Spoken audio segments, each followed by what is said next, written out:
Bueno, como ya ven ustedes, este es un estudio que estamos realizando sobre el efecto del producto turístico, sobre la percepción que tienen los residentes, así como el grado de identificación de los residentes con el producto turístico. Ha sido realizado en colaboración, bueno, estos tres autores que ven ustedes en la pantalla, yo misma y evidentemente en colaboración con el doctor Raya, que está aquí en la sala, o sea, si tienen alguna pregunta, especialmente sobre la econometría, él es nuestro experto, y el doctor Joaquín Majó. Bueno, pues el tema central sobre el que versa este trabajo es un tema que ha sido objeto de estudio en diversos trabajos anteriores y que está centrando bastante la atención en estos momentos, que es el impacto que genera el turismo sobre los residentes, en las zonas turísticas. Uno de los motivos principales por los cuales surge este interés, el interés por este tema, es porque el residente se constituye como uno de los principales grupos de interés, uno de los principales stakeholders de la actividad turística. Es decir, que la capacidad y las posibilidades futuras del turismo dependen en gran medida de la percepción y la actitud que adopten los residentes respecto al desarrollo turístico.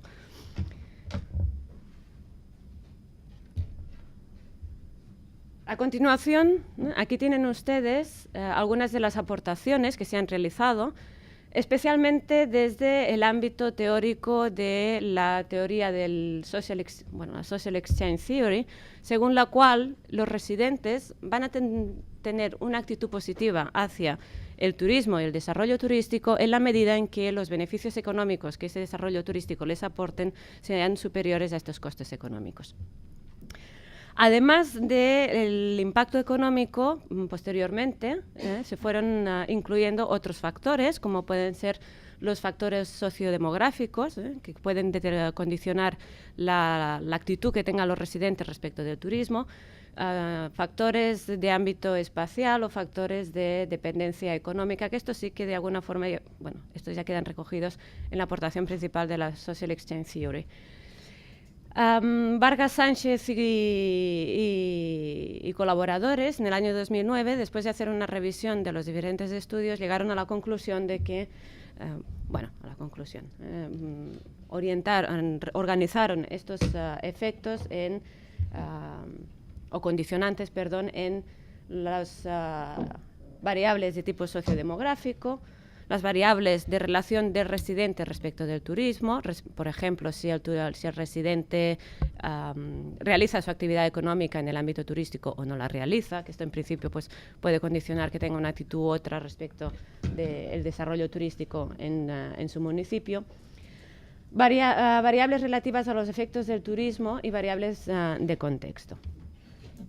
Bueno, los principales resultados que han obtenido los estudios anteriores es que en general el residente tiene una actitud positiva respecto del turismo y su desarrollo en la zona en la cual reside en relación a los beneficios económicos que pueda percibir.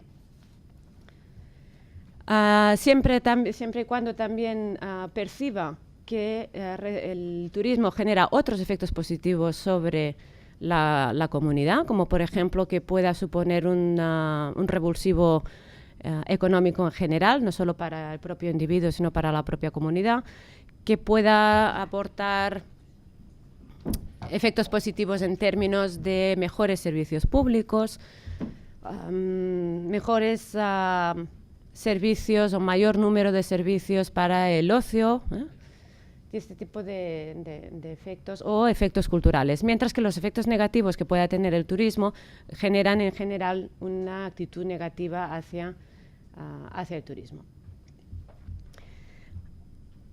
A pesar de que existen bastantes estudios al respecto y que han alcanzado los resultados que se especifican en la pantalla y que hemos comentado, cabe decir que en general los estudios, los resultados a los cuales se llega dependen en gran medida del momento en el cual se realiza el estudio, es decir, el momento en el cual se está analizando una determinada realidad turística, y así como el lugar específico. El lugar o el destino turístico puede condicionar en gran medida los resultados obtenidos, es decir, la actitud de los residentes respecto del turismo, en tanto en cuanto, por ejemplo, el producto turístico sea diferente. No es lo mismo hablar de una zona turística masificada, de sol y playa, un destino maduro, que hablar, por ejemplo, de una zona turística emergente, de turismo cultural o turismo rural, con lo cual la actitud del del residente puede ser considerablemente diferente. Además, cabe tener en cuenta el efecto de la estacionalidad. La estacionalidad puede condicionar de manera importante la percepción que tenga el residente respecto del turista, por los efectos que conlleva esta estacionalidad, de saturación.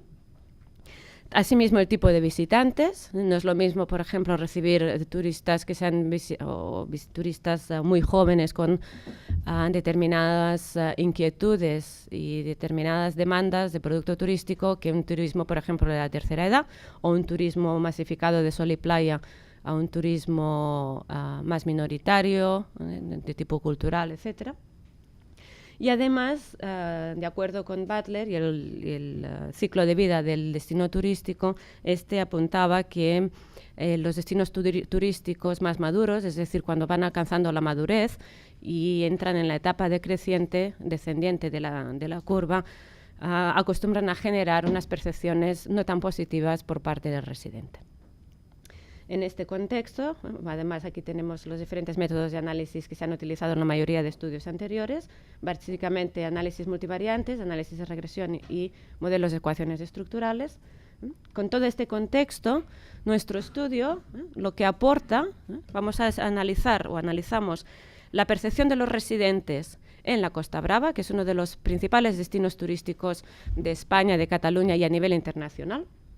Por lo que nosotros sabemos de este tipo de estudios, no se han realizado en la Costa Brava. Analizamos más de una destinación, lo cual, que nosotros sepamos, tampoco se ha hecho, el análisis simultáneo de más de un destino. Como que uno de nuestros principales intereses es analizar el efecto del principal producto turístico sobre la percepción de los residentes, hemos escogido 3 destinos que son diferentes en cuanto a este producto turístico principal.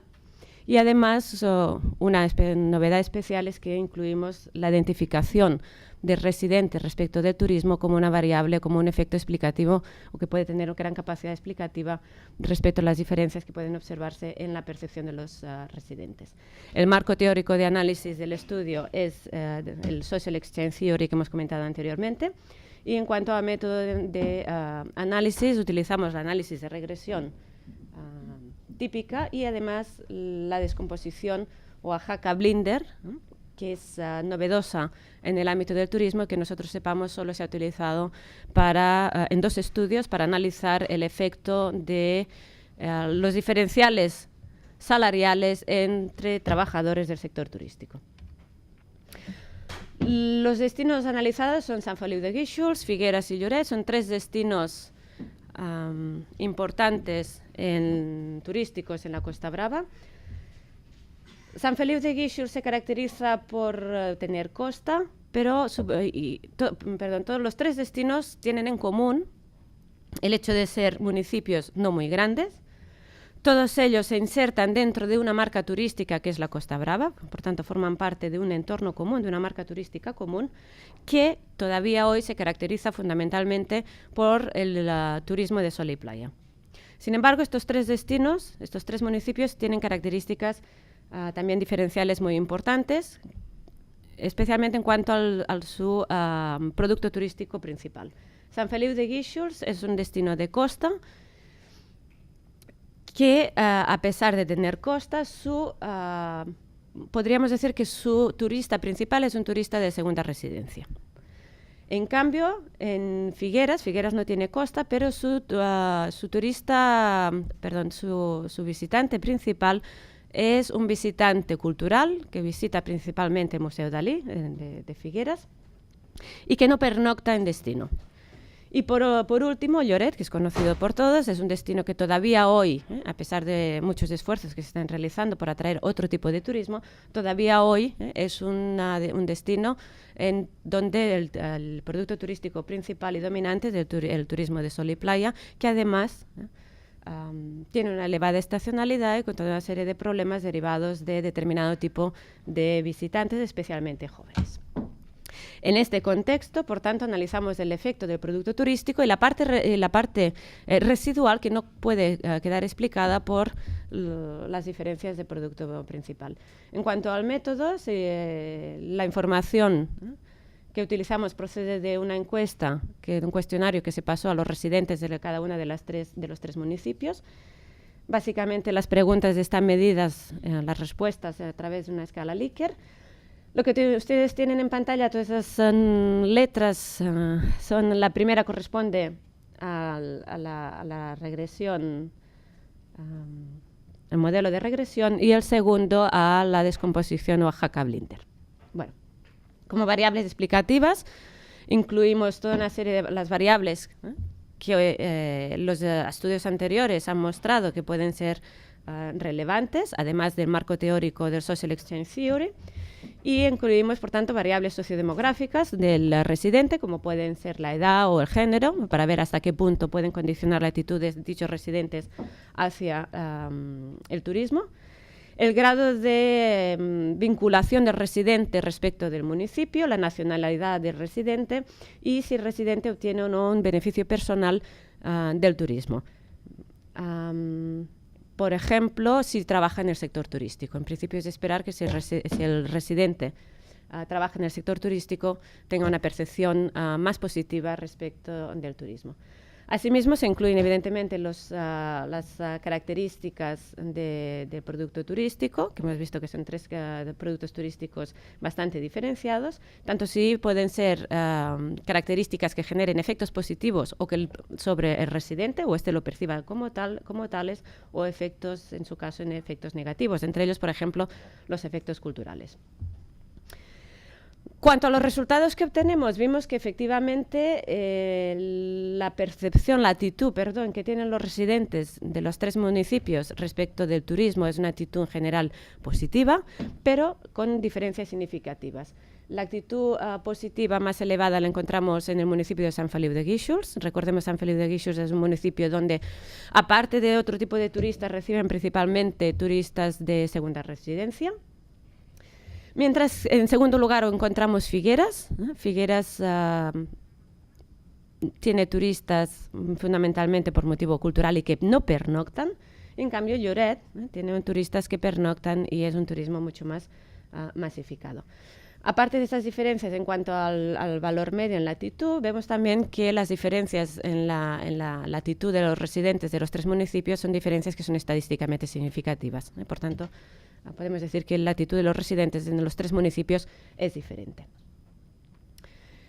Estas diferencias y actitudes vienen explicadas tanto por variables sociodemográficas como por variables relativas a la diferencia del producto turístico. Por tanto, vemos que el producto turístico es muy importante en cuanto a generar actitudes respecto del turismo que tienen los residentes, y ello puede condicionar en gran medida las políticas de desarrollo o los planes de desarrollo o de ajuste del producto turístico que puedan llevar a cabo los diferentes municipios.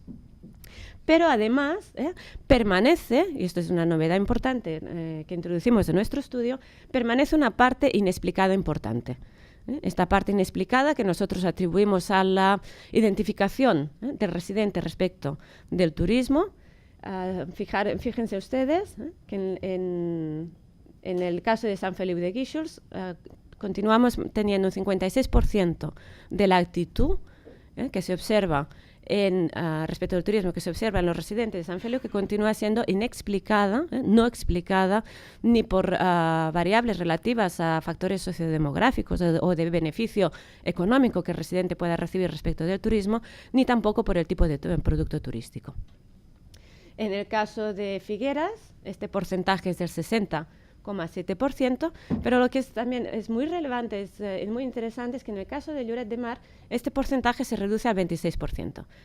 Con lo cual parece ser que en el caso de destinos como Lloret de Mar, que son destinos muy maduros, destinos que reciben una gran cantidad de turistas con una gran estacionalidad, y turistas que buscan fundamentalmente sol y playa, con diversión nocturna, aunque también, hay que decirlo por si hay alguno por aquí, también hay turismo familiar, pero predomina el turismo de sol y playa con elevada estacionalidad. El porcentaje que queda inexplicado es solo de un 26,7%.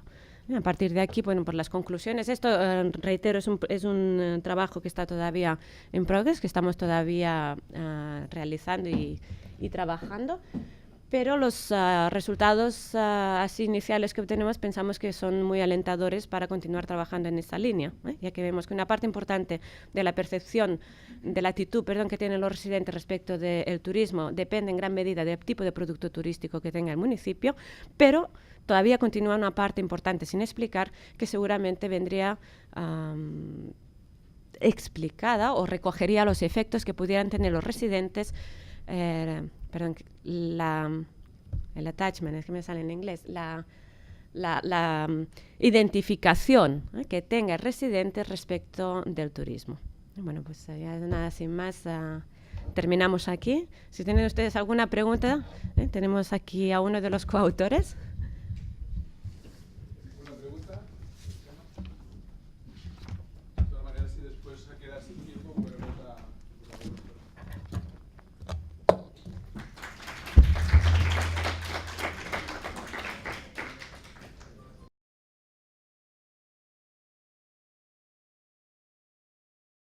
Bueno, buenos días a todos. Muchas gracias por la invitación a participar en este evento.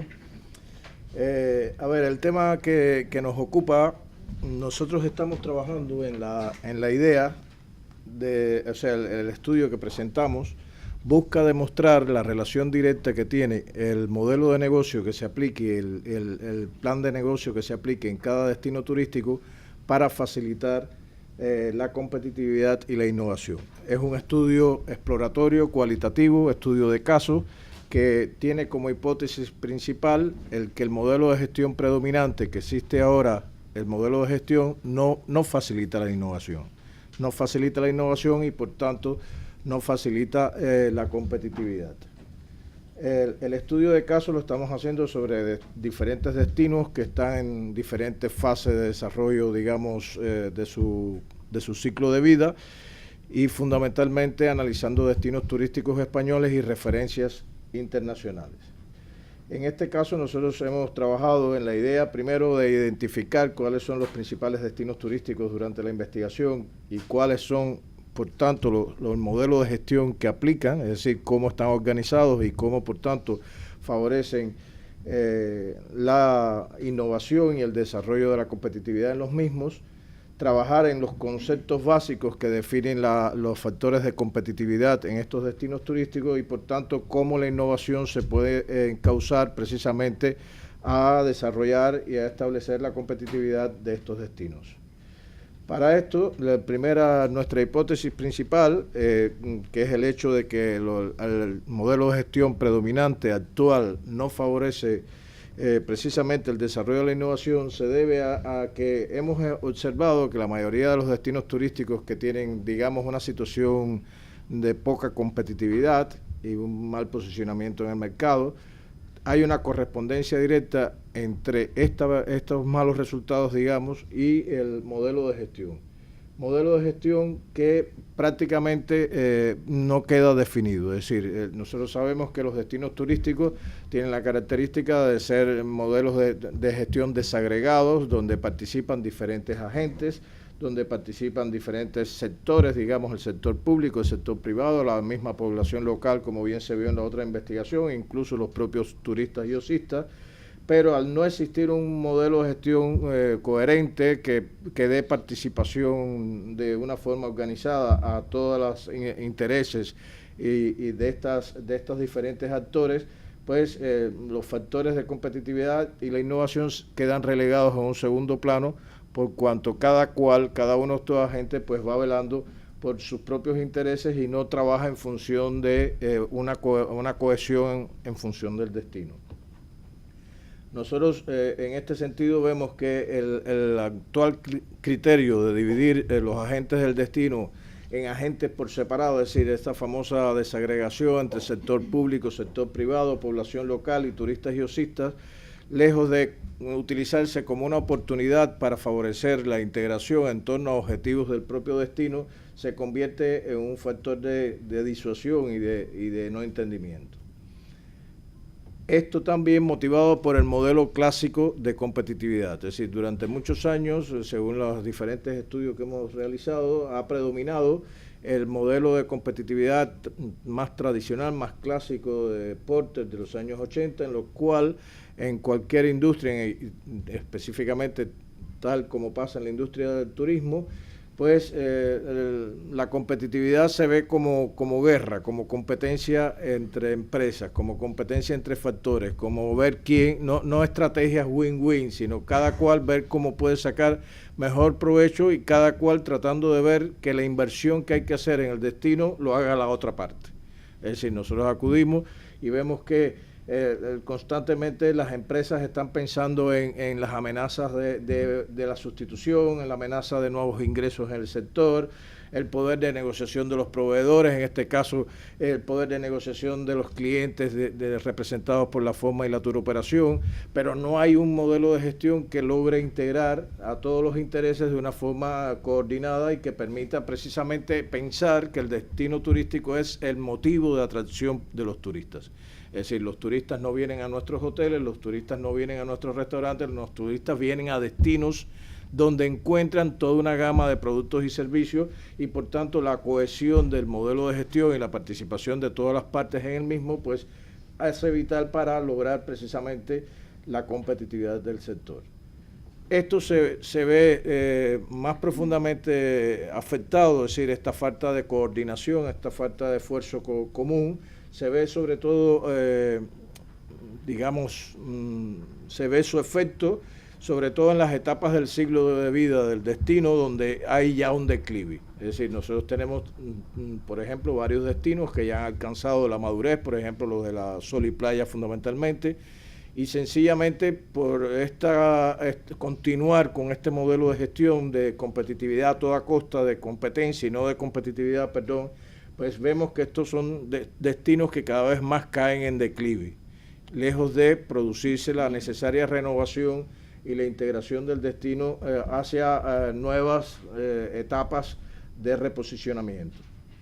Por otro lado, pues esto nos trae pues una saturación incontrolada de la capacidad de carga y de los efectos que tiene la sostenibilidad medioambiental. Es decir, sabemos que son destinos turísticos que están prácticamente obsoletos, que ya están deteriorados y que tienen un grado cada vez mayor de obsolescencia y por tanto van quedando desplazados, van pasando a clientes de menor poder adquisitivo, va siendo menor el impacto económico que va teniendo y esto se convierte en un círculo vicioso que deja de producir los necesarios ingresos y sobre todo que tiene también impactos en la población local y en los resultados económicos que se buscan con el sector turístico. Es por esto que nosotros hemos visto que el modelo de gestión debe tener la competitividad, pero la competitividad como concepto de forma sostenible. Es decir, se trabaja en un programa de innovación que en definitiva nos permite a nosotros establecer qué factores serían los necesarios desarrollar para establecer la competitividad del sector, que sea desarrollada una estrategia de conservación medioambiental, económica y social, es decir, el concepto más amplio de sostenibilidad, que se logre el equilibrio poblacional y de la identidad cultural, el mantenimiento del valor del territorio, del patrimonio y los activos existentes, la competitividad internacional y la rentabilidad de la sostenibilidad. Nosotros pensamos que el problema radica en que hay que cambiar el modelo de negocio. Es decir, hay que repensar el modelo de negocio y hay que pensar el modelo de negocio pensando en el ente destino turístico como un todo. Ente destino turístico que permita integrar a todos los factores para facilitar los diferentes, o sea, la satisfacción del cliente, las actividades clave para satisfacer sus deseos y sus necesidades, para estructurar la infraestructura, etcétera, y que entonces nos permita lograr una verdadera cohesión como modelo de gestión en clúster turístico. Es decir, en vez de trabajar en una guerra competitiva, trabajar integrados, cooperando para alcanzar unos resultados altamente satisfactorios. Las experiencias de los casos de estudios que hemos estudiado, sobre todo aquí en España, pues tenemos casos de estudio ya de clúster competitivos que están realizando una estrategia común entre todos los elementos o factores de agentes del sistema y que están alcanzando resultados. Pero a nivel internacional, realmente los destinos turísticos más competitivos son precisamente los que logran pasar este grado de desarrollo, es decir, los que logran pasar de una guerra de precios, de una guerra por ver quién saca más a toda costa, a una gestión más competitiva e integrada, donde prevalece la cooperación entre los agentes y donde se desarrolla verdaderamente una estrategia común para desarrollar la innovación. De esta forma, estos destinos que se integran en forma de clúster o agregados de empresas, instituciones, universidades, etcétera. Anteriormente comentábamos con algunos de los ponentes que a veces hay un divorcio incluso entre las universidades y el territorio, entre las empresas y el sector público y el sector privado. Es decir, cada cual va a ver con su óptica y no se logra un consenso. No permitiría de lograrse esa integración, pues trabajar acorde con las nuevas tendencias del mercado, es decir, cómo se ha modificado el mercado turístico, un mercado turístico que cada vez es más exigente, que está más informado, que conoce, que compara y que analiza y que por tanto tiene más elementos para evaluar la satisfacción.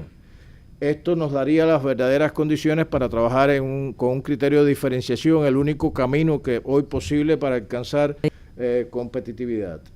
Y esto nos permitiría, por supuesto, trabajar en una verdadera definición de nuestra estrategia de marca. Estrategia de marca que verdaderamente muchas veces está deteriorado, es decir, está perdido. Y aquí, bueno, siempre nos gusta poner el sombrero mexicano que tan famoso se hace aquí en Cataluña a partir de que se revende en la Rambla y que se ha perdido la identidad mexicana, ¿no? El trabajo conjunto en las infraestructuras, la gestión de servicios de calidad y que en definitiva nos permita establecer las grandes líneas estratégicas para poder desarrollar la innovación que estarían vinculados con precisamente primero trabajar en el modelo de gestión, trabajar en las nuevas estrategias de marketing y branding, es decir, estrategias comunes donde haya una marca paraguas que permita a todas las empresas y entidades trabajar, utilización intensiva de las nuevas tecnologías, incorporación de las tecnologías de geolocalización. Es decir, muchas veces los destinos turísticos no logran incorporar las nuevas tendencias de geolocalización, ubicuidad y movilidad que hoy se hacen naturales entre los turistas, incorporando los criterios de sostenibilidad e innovación para compatibilizarlos con el desarrollo local. Estas son la primera fase del estudio, repito, una fase del estudio exploratoria, donde lo que hemos estudiado son los diferentes estudios de casos y donde se ha corroborado la hipótesis principal, y es que el actual modelo de gestión que se aplica predominantemente en los destinos turísticos en los casos estudiados no favorece la innovación y la innovación se queda solamente en un planteamiento teórico y no en una aplicación práctica vinculada precisamente a los resultados que se propone el destino. Muchas gracias.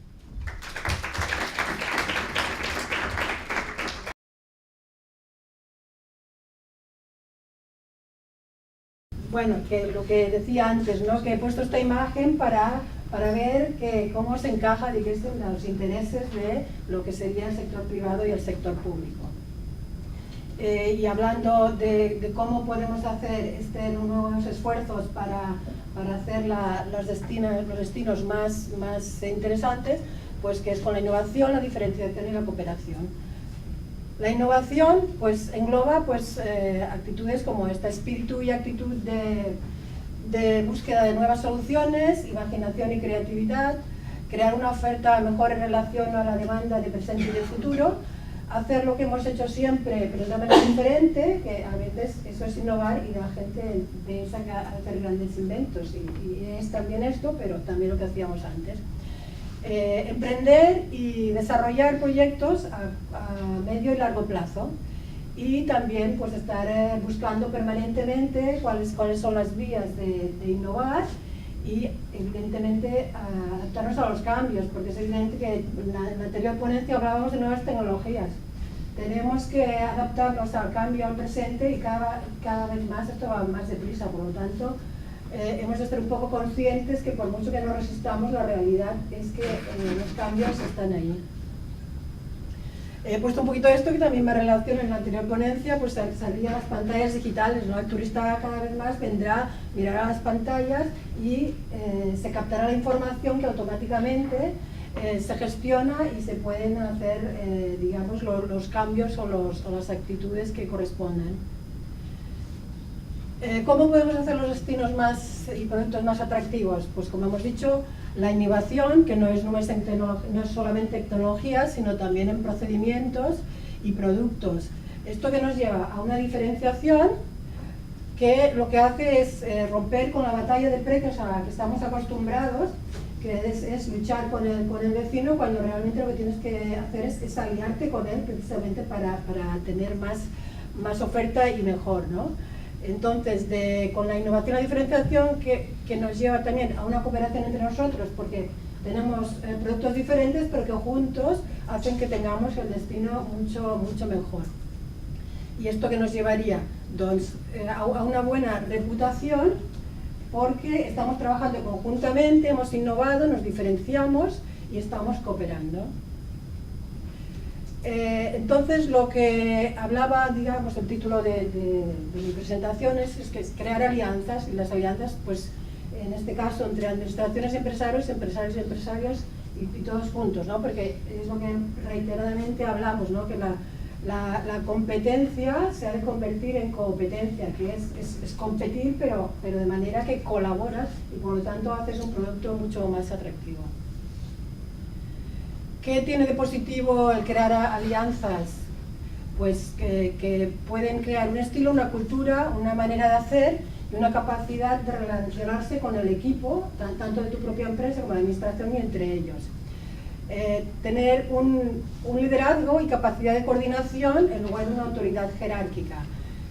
Tiene una imparcialidad y búsqueda de beneficio común con objetivos compartidos, y una definición respecto a unos límites, principios y reglas acordados.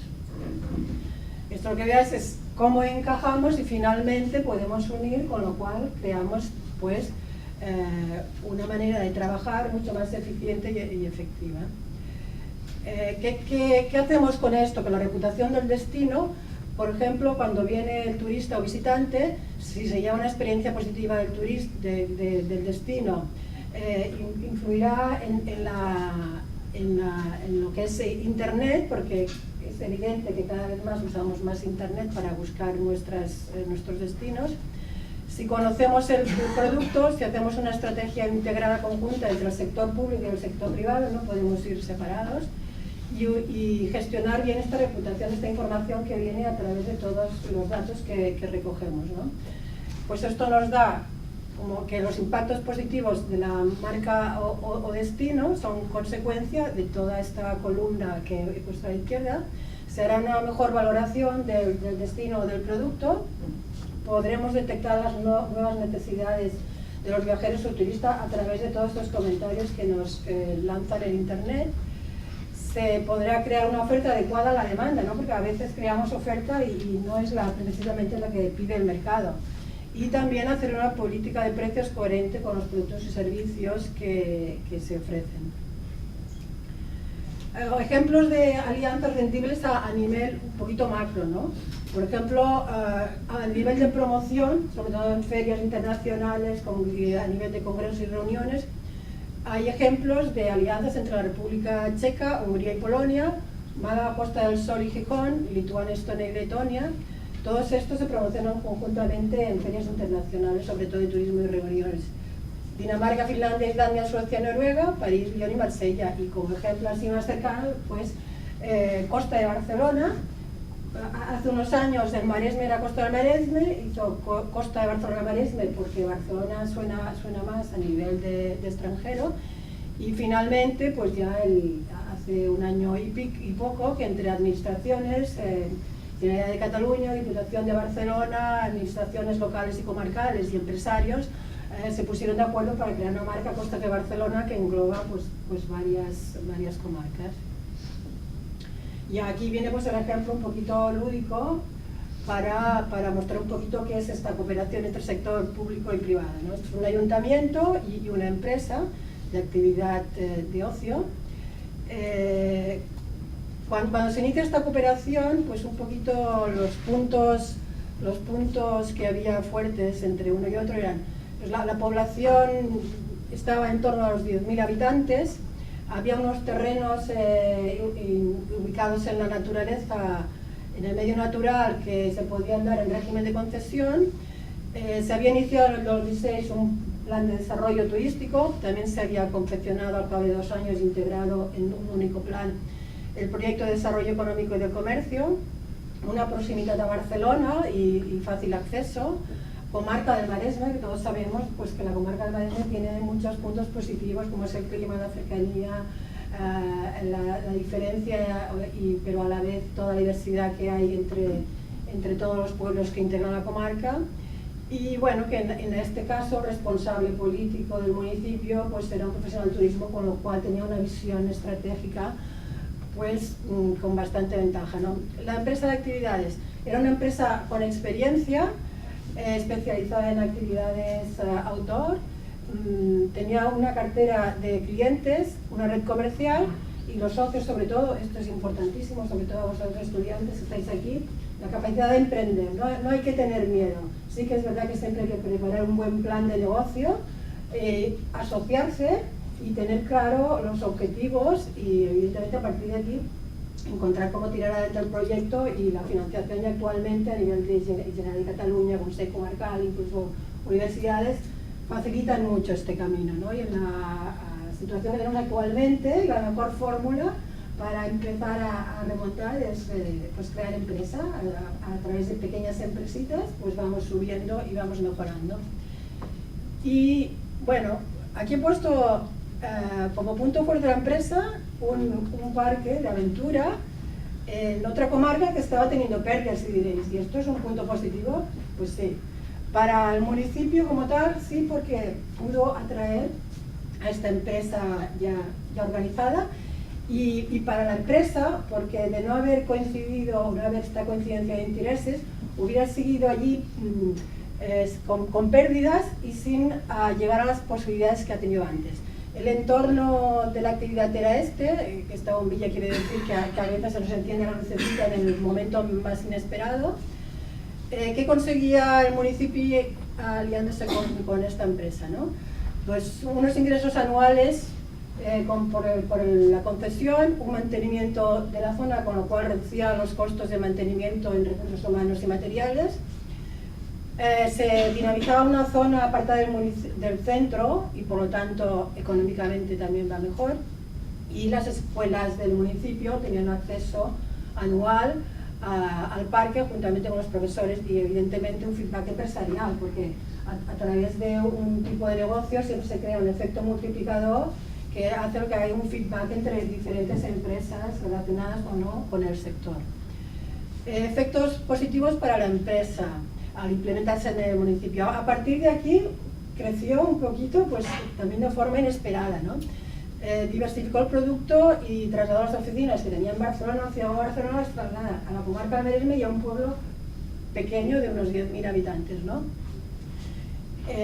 Claro, esto es más o menos, está situado dentro de la comarca, ya veis encima de Arenys de Mar.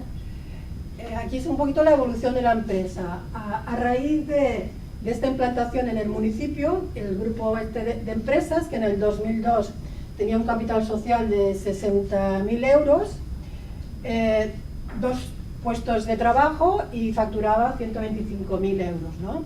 A 2011 los llocs de trabajo, los puestos de trabajo eran 75 y facturaba 5 millones de euros, que no es nada despreciable, ¿no? Entonces, Cerclaventura ya una de las empresas que tenía antes de implementarse en este municipio y, bueno, estabilización, capital social 3.000 euros, 20 puestos de trabajo, 700.000 euros de facturación y un crecimiento del 23%. Selva-Tours es un tour operador de grupos escolares y de empresas que, pues bueno, está facturando actualmente 2,5 millones de euros con un crecimiento del 18%. Orange Siemens, producción de eventos, que quizás es la empresa que... Un minutito. Y Jalpi Aventura es precisamente la empresa a raíz de la cual empezó a crecer este grupo de empresas, porque una vez empezados cada año estaba funcionando maravillosamente, ¿no? Entonces tuvo demandas de diferentes puestos para que se hicieran nuevos parques. Por ejemplo, el parque del Fórum de Barcelona es lo que lo montó la empresa, el de Lloret de Mar lo montó la empresa, en San Hilari también. Y bueno, ahora actualmente, a través de toda esta precisamente relación con las instituciones, pues también en el mismo municipio hubo un acuerdo para utilizar una nave de la empresa municipal a la que se le redujo mucho el precio. Allí han instalado de nuevo una actividad relacionada con el deporte y la práctica del sport indoor, pero que sirve para que muchos deportistas puedan entrenarse allí. Y bueno, con esto quiero decir a los estudiantes, os animéis a emprender. Además aquí en Tecnocampus tenéis una facilidad increíble de poder estudiar y aprender cómo empezar vuestra empresita. Bueno, y ya para finalizar, si queréis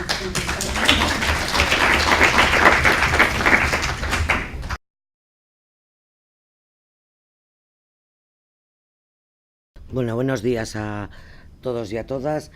Bueno, a mí simplemente me gustaría hacer una pequeña aclaración.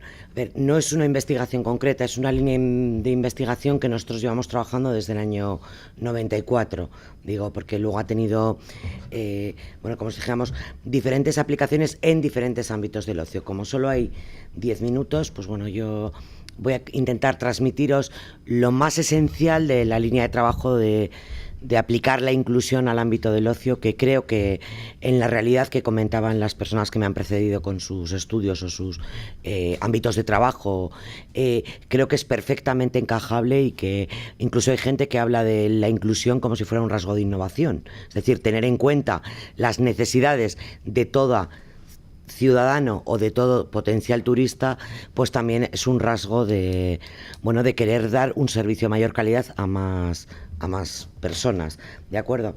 Entonces, bueno, simplemente por si a alguien le interesa o en algún momento puede necesitar alguna de nuestras publicaciones, en la página web de la Universidad de Deusto está el Instituto de Estudios de Ocio y dentro el proyecto de Cátedra Ocio y Discapacidad, que lleva desarrollándose de forma ininterrumpida desde el año 1994.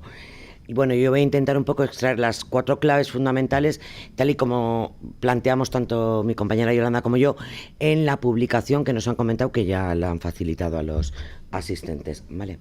Bueno, lo primero que me gustaría comentaros brevemente es que nosotros, bueno, lógicamente ya me habéis oído, yo trabajo en el Instituto de Estudios de Ocio, con lo cual nosotros entendemos el ocio como una realidad bastante amplia.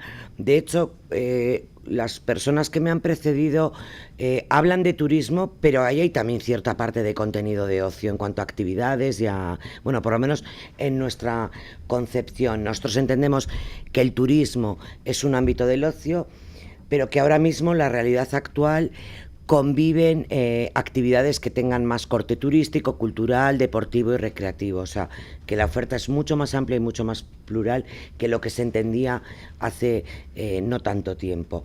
Y bueno, trabajamos siempre desde 2 planos. Un poco la parte más social desde diferentes disciplinas, me da igual, pueden ser impactos económicos, impactos en la comunidad, impactos en el turista, o sea, diferentes, pero sobre todo el plano de la repercusión social del fenómeno del ocio o el fenómeno del turismo. Pero sobre todo también trabajamos el otro plano, digo, porque como antes apuntaba la persona que ha explicado el estudio de percepción, trabajamos sobre lo que implica para una persona la vivencia personal de una actividad satisfactoria, sea la actividad únicamente de características o vinculada al turismo o vinculada a otra actividad como la cultura, el deporte o la recreación, ¿vale? Un turista cuando hace una estancia en Cataluña, me da igual, en la costa de toda la que tenéis, la que sea, no únicamente tiene vivencias de corte turístico, tiene vivencias culturales, tiene vivencias deportivas, tiene vivencias, en definitiva, como persona, es la misma persona la que a lo largo de su periodo vacacional o el momento en el que se acude a otro lugar que no es el que reside habitualmente, bueno, se pone en marcha un montón de mecanismos que intentan responder a esas expectativas que cualquier persona pone en cualquier desplazamiento. Dicho todo esto, este es el marco general en el que nosotros trabajamos desde el año 1968 y este es un poco como el eje conceptual en el que se apoya cualquier investigación que sale del equipo en el que yo trabajo. ¿Por qué? Porque entendemos que fundamentalmente el ocio es un ámbito de desarrollo humano. ¿Para qué os he contado todo esto? Os lo he contado porque este es el marco en el que entendemos que también se sitúa cualquier persona independientemente de sus características personales. Es decir, no existe un turismo, o por lo menos en nuestra concepción y en bastantes lugares que ya han aplicado la inclusión, no existe un tipo de turismo por el hecho de tener una discapacidad. Existen tipos de turistas, pero no el factor determinante para clasificar a los turistas es el tener o no una discapacidad o el pertenecer a un determinado colectivo en riesgo de exclusión social.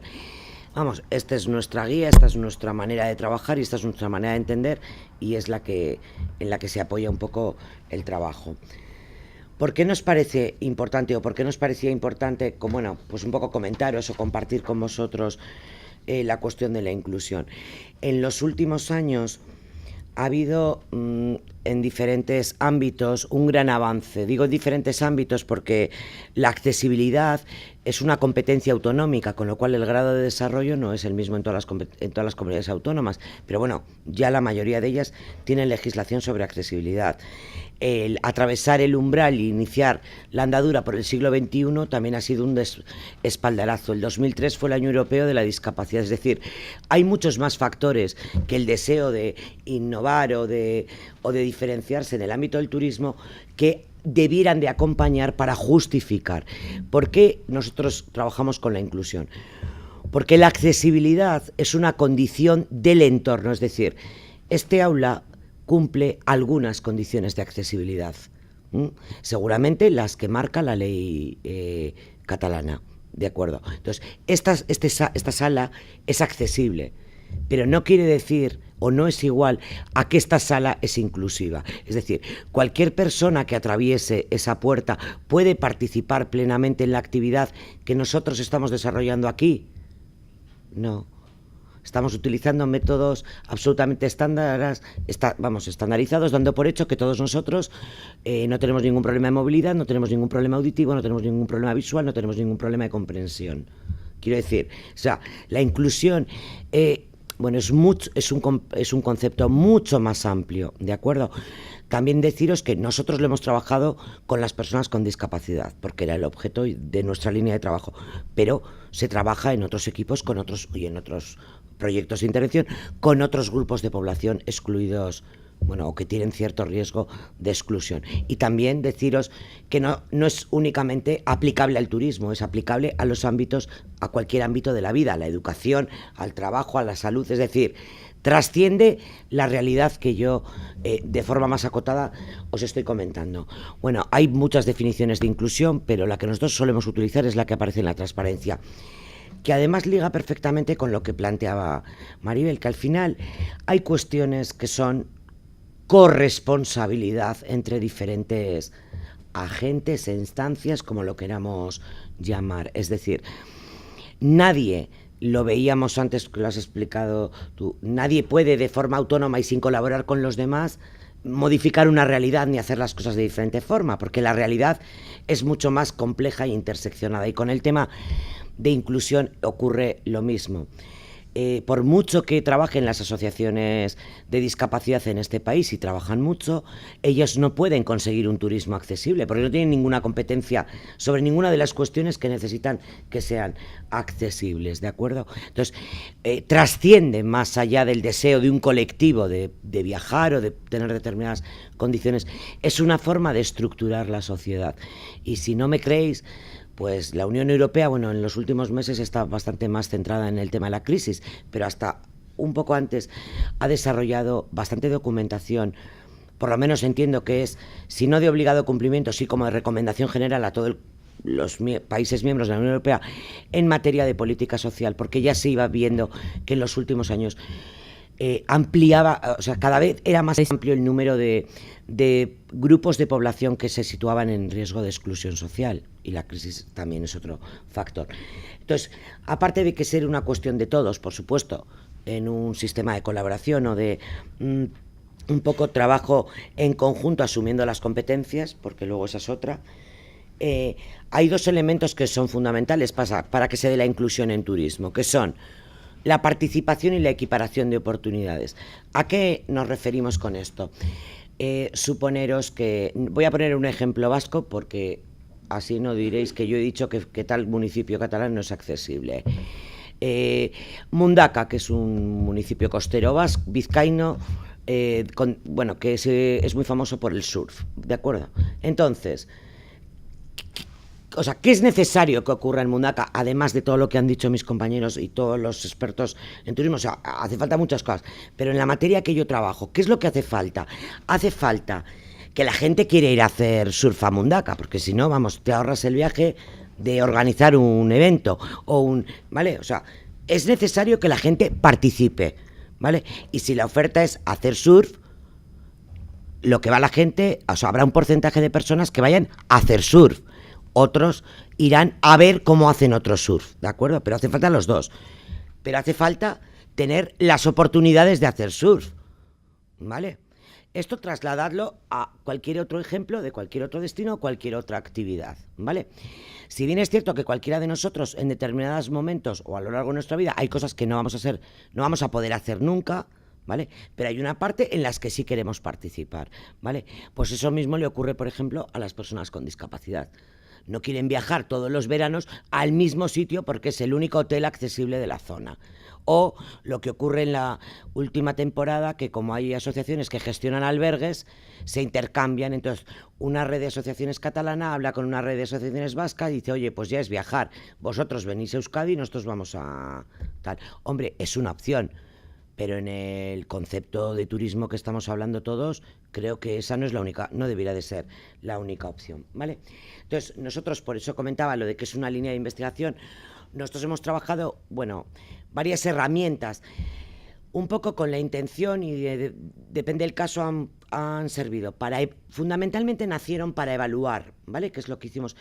Ahora ya las estamos utilizando para planificar o poder diseñar el contenido de un equipamiento o de una infraestructura, de un servicio o de un programa, ¿vale?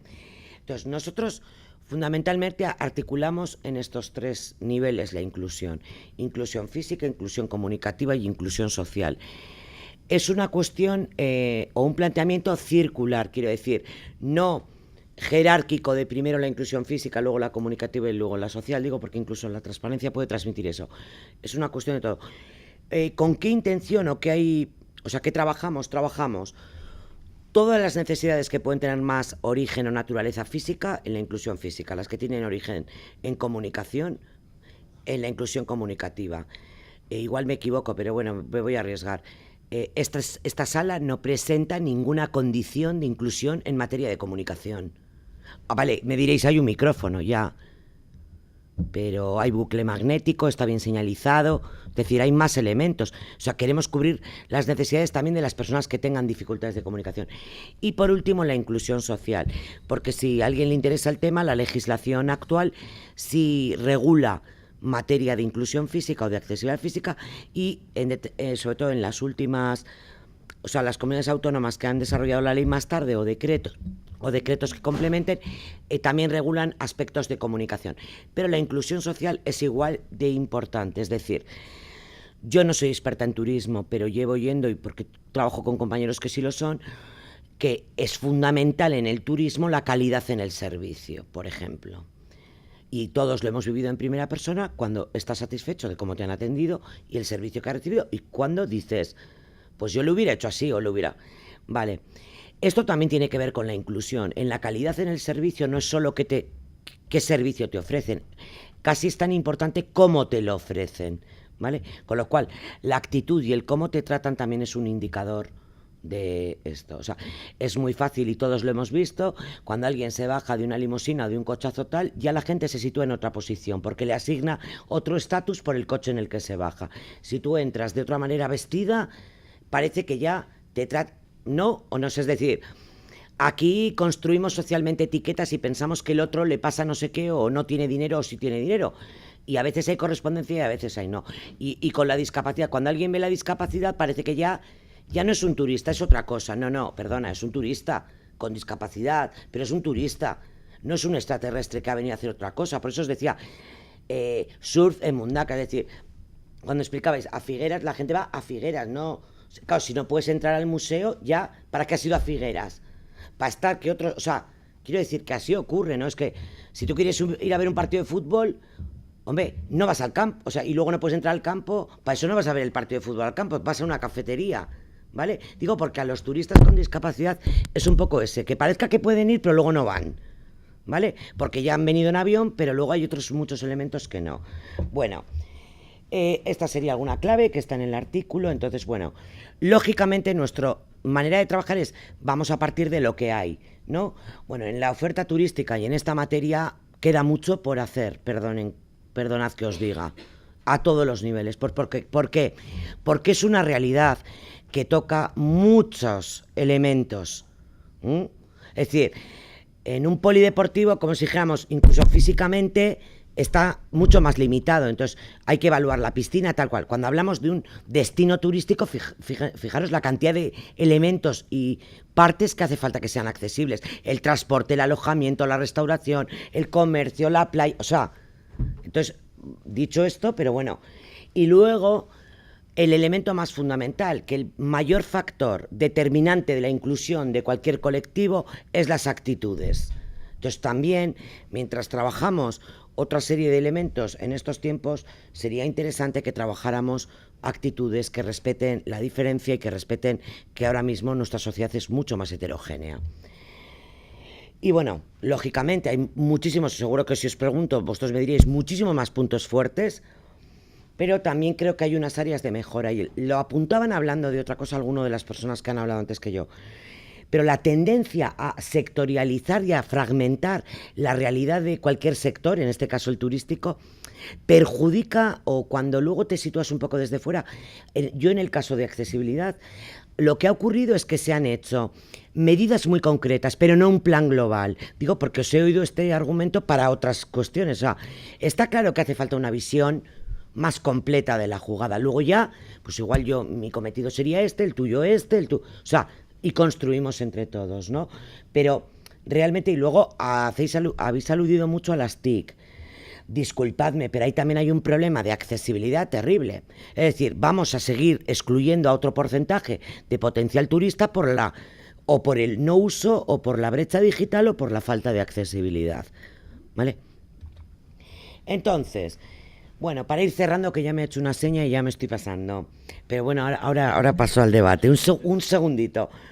Yo me quedaría con la primera frase, pero en vez de leerla en vertical, leerla en horizontal. Mientras cualquier profesional del turismo siga viendo la discapacidad y no al turista, lo siento, pero aunque hagáis la alianza que decía Maribel, hagáis lo que decía Alberto, Jesús, o trabajemos la percepción, como comentaba... os sigue faltando esta asignatura. Debéis de ver al turista con las mismas expectativas. Lo que os decía, si viene a Lloret del Mar, viene a Lloret del Mar a querer hacer lo mismo que hace otro que viene, ¿vale? Digo porque a veces solo vemos. Creo que facilitaría mucho, lo mismo que se apuntaba a ser creativo, ser tal, ser cual, ver primero la persona y luego ya veremos, ¿vale? Eso ya facilita mucho. También se puede hablar de otros estereotipos y otras cosas, no solo de la discapacidad. ¿De acuerdo? Entonces, bueno, ¿nosotros qué proponemos o qué estamos trabajando? Bueno, pues eso, el hacer un plan más global, por supuesto que recoja diversidad de necesidades. Porque, a ver, en el turismo es un sector que desde siempre ha argumentado la propia capacidad de responder a situaciones muy diversas. Pero en eso de responder a situaciones muy diversas, de forma explícita no está entendiendo, por ejemplo, la discapacidad. Está entendiendo otro tipo de cosas. Más tipos de turistas, estilos de viaje, tipos de productos. O sea, se ha innovado en productos turísticos, pero realmente en las condiciones de accesibilidad de esos productos turísticos estamos bastante parecido antes.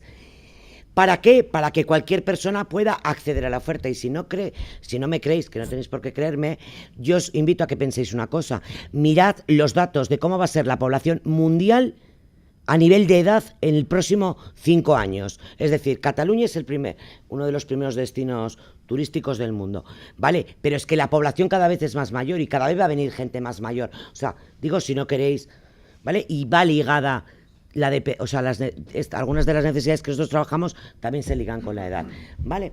Bueno, y luego algunas claves de gestión inclusiva y muchísimas gracias, porque si no...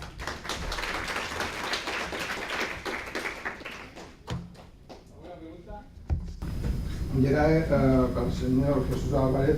El clúster usted lo pondría igual como la gobernanza, ¿eso sería completamente diferente? A ver, los clústeres en realidad es una experiencia empresarial. Es decir, es un conjunto de empresas, quizás lo más significativo sea Silicon Valley o determinados puntos geográficos que acumulan un potencial de conocimiento de empresas vinculadas que todas hacen sinergias para producir un resultado. Pero realmente a mí me parece que el sector turístico es especialmente proclive a poder desarrollar clústeres no solo de empresas, sino clústeres de todos los agentes. Es un concepto más amplio. ¿Por qué? Porque el clúster tiene como característica común que está vinculado a un territorio. El destino es un territorio. Y lo que hay es que buscar una sinergia entre todos los agentes del territorio para lograr la inclusión, para lograr la competitividad, para lograr la participación de la población, que a veces se ve como un ente aislado y participa del fenómeno turístico y del ocio. Y todo esto, si se viera con una visión holística y de intercambio y de participación, pues significaría producir sinergias que trabajando independientemente no se alcanzan. Muchas gracias. Siguiendo con esto, a doctor Valle, que ha salido por lo tanto. Una pregunta, ¿crees que si hubiera un clúster de tipo, una gobernanza, los parámetros hubieran cambiado? Bueno, a ver, nosotros lo que pretendemos es pues otra de las variables que puede estar dentro de la parte que está dentro del producto. Nosotros dividíamos los efectos de las diferencias de actitudes en 3, ¿no? Uno son las características de las personas, ¿no? Mira, se valora diferente a Lloret que San Feliu porque las personas son diferentes en Lloret y San Feliu tienen una implicación diferente en el turismo, ¿no? Parte A, es muy baja, ¿eh? Esto se explicaba muy poco. Parte B, que el turismo en cada uno de estos sitios, debido al tipo de producto, pues tiene efectos distintos sobre la valoración que hace el turismo el residente. Aquí es donde podría entrar. Esto ya explicaba, pues me parece que salían, no recuerdo, ¿no?, las tablitas como un 40 o un 50%, dependiendo del sitio, en Lloret más. Y tercero, el tercer bloque, que sé que nos quedaban un 30, un 40, pero en el caso de Lloret que podíamos explicar muy poca cosa, que era el bloque ese, que no podemos explicar con nada de lo de antes, y que nosotros lo hemos llamado identificación, ¿no? Pues es decir, ¿por qué en otros sitios, en San Feliu o en Figueras, pues la gente está más identificada con el turismo y por eso pues lo valora diferente en términos positivos, y en el caso pues, de Lloret pues está menos identificada y por eso el porcentaje es más bajo, ¿no? Pues todos los temas de gobernanza y tal estarían en ese segundo apartado, ¿eh? De alguna manera ya están como ahí mezclados y probablemente harían aumentar la parte que podemos explicar por ahí, probablemente, ¿no? Una mejora por ahí, podríamos explicar más por ahí, por lo tanto, Muchas gracias. Tengo una pregunta sobre si hay alguna pregunta me contáis, ¿eh? Yo tengo una para... Ah, pues sí. Así te doy a un respiro, ¿no? Porque te veo animando la... No, yo quería conocer, me ha parecido sumamente interesante la presentación y el enfoque y la filosofía, ¿no? Que creo que verdaderamente es algo sinceramente lo siento así, una carencia que tiene el sector. Una carencia que quizás parte de la misma formación, o sea, quizás nosotros no somos capaces como profesores de muchas veces dar este enfoque desde nuestras clases al concepto de inclusión, y aunque se viene trabajando en los hoteles accesibles, etcétera, no se ve con este carácter de inclusión y mi pregunta ¿es similar esto a la tendencia que se viene manejando de lo que es una universalidad, o sea, accesibilidad universal, digamos, en el sentido de que no solamente es para personas discapacitadas, sino para en general a todas las personas de alguna forma u otra, que hablemos diferentes idiomas, que hablemos o que por diferencias de edades no tengan quizás las mismas, es decir, ¿es más amplia o sigue siendo en alguna forma segmentada la atención que se viene dando por vosotros a esta idea? A ver, la realidad es absolutamente segmentada, pero no porque lo hayamos segmentado nosotros, o sea, porque estaba ya segmentada para cuando llegamos. A ver, yo diría, o yo como lo veo, todo lo que tú hacías ilusión de diseño universal, diseño para todos, accesibilidad universal, es una parte, yo creo que es una condición necesaria para que se dé inclusión, pero no suficiente. Por lo que os decía, a ver, este aula puede ser accesible, no tengo ni idea tampoco, pero una oferta formativa de este centro puede ser accesible económicamente, o no. O sea, pero vamos a dar por hecho que es accesible económicamente, en tema de idiomas, en tema de elementos físicos del espacio. Realmente cubre absolutamente todas las necesidades de todo aquel posible participante y es incluyente. Pues yo creo que no, o sea, la inclusión es más amplia y todo lo demás son condiciones necesarias pero no suficientes. ¿Y qué pasa? O la realidad que yo conozco, cada vez hay más elementos o de accesibilidad o de inclusión en muchos proyectos y en muchos ámbitos del ocio. ¿Cuál es la diferencia? Aquel que casi lo hace por azar porque se lo ordena la ley y entonces no va más allá, o aquellos proyectos o servicios o productos que se dan cuenta que, bueno, que hace 10 años no tenía ningún elemento, no solo vinculado a discapacidad, sino a otras necesidades de otros grupos de población, y se van dando cuenta que van incorporando elementos. Y dicen, ¿y ahora qué hacemos? Bueno, pues vamos a ir intentando aumentar cada vez más el número de elementos para que sea cada vez mayor el grado de accesibilidad, mayor, ¿vale?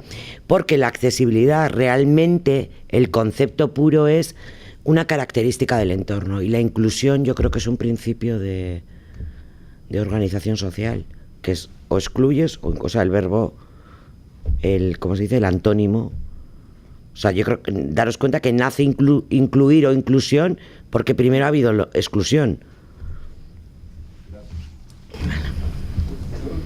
Sí, yo también relacionando que yo creo que hay dos factores que influyen también en esta lentitud de normalización, que supongo que es un poco la pedagogía, que desde niños nos hemos de acostumbrar a que todos somos normales de alguna manera, creo que tenemos ciertas diferencias, y después el tema económico, ¿no? Porque refiriéndome al ejemplo que yo exponía, pues ya hubo iniciativa de pensar, es que esto ha de ser accesible por mucho deporte de aventura que sea, ¿no? Porque deporte de aventura, pues ahora los discapacitados que van en silla de ruedas hacen muchos deportes, ¿no? Pues un factor, un hándicap importante fue precisamente la inversión económica, ¿no? Y entonces, bueno, yo supongo que esto también se ha ido normalizando a nivel en todo caso los proveedores y todo esto, y volviendo a las alianzas, pues en este caso la colaboración muy importante sería pues, las administraciones, las empresas privadas, en este caso la ONCE, que cubre mucho más que la discapacidad visual, ¿no?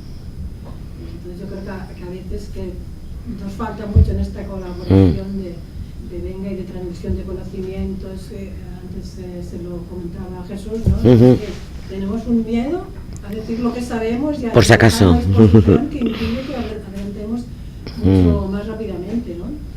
Y también hace unos días pues Segitur pues ha hecho un convenio para que todas las autonomías en España hagan transferencia tecnológica de todas las aplicaciones y conocimientos que tienen, ¿no? Y yo supongo que esto les ha costado reuniones y reuniones de llegar a acuerdos para una cosa tan fácil como decir, si tenemos conocimiento, ¿por qué no vamos a compartir, ¿no?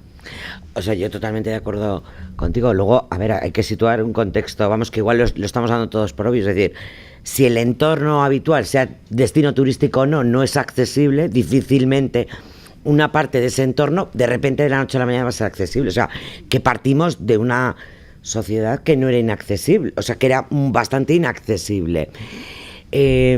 Al hilo de lo que tú comentabas, a ver, el tema del factor económico, a ver, que sí, que es verdad, pero también yo creo que a veces se utiliza como pretexto. Digo, porque los arquitectos cuando diseñan un espacio o un edificio, en ese momento, si se tuviera en cuenta, no aumenta tanto, o sea, creo, ellos hablan de un 0,05.